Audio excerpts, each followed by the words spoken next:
We've actually landed on one of my final laws of strength and conditioning, which is similar to what I said earlier, right? So I said exercises do not determine adaptations.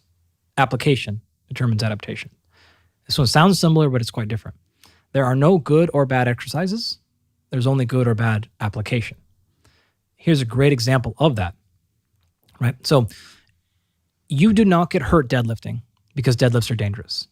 You only get hurt deadlifting because you either got in bad position, you got in bad position because you either started in bad position, which is one of the things you just said, or you ended up in bad position.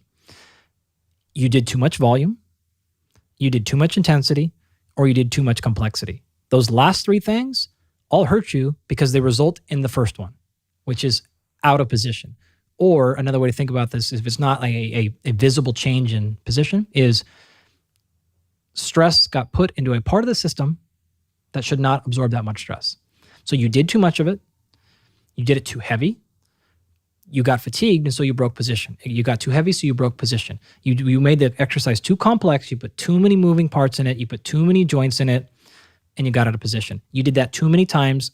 Over time, now we've led to either an acute injury, bam, back pops and you fall on the floor, or just like, man, this thing is hurting over time.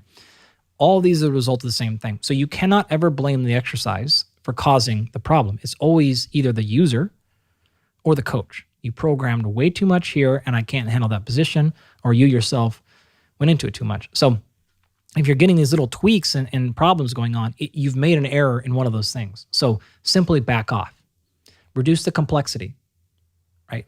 Give yourself more stability, less moving parts. Do less volume, do less intensity. In fact, if you look at the people from the physical therapy world in terms of the pain literature, it's very clear that just stopping a movement is very rarely going to work. What you want to do is back off all the way down to just below that threshold of that's what aggravates it.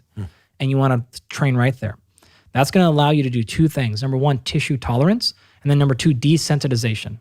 A lot of pain stuff, and you could probably speak a lot about this, is, especially with things like low back pain, is there's not necessarily often much damage there.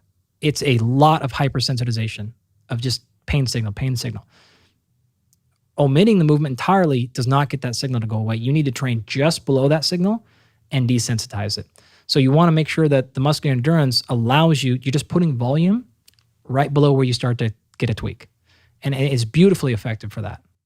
Yeah, I've experienced this right side lower back pain for years, sometimes shooting down the hip. The two things that really helped were doing anterior tib work. So, hats off to knees over toes guy, Ben Patrick, who has, created a lot of popularity around tib work. But turns out joints, full range of motion, you're in a better spot. Yeah, something about stabilizing the stuff from the knee down helped my back, and then also some neck work. And friends of mine are always teasing me that my gym is filled with the most bizarre equipment. It doesn't look like any other gym. Right. A lot of it is just designed to keep me healthy and still training. But I love this idea of getting right at below the threshold of pain activation and not simply going into complete non-action or just taking complete rest, because that actually can be detrimental.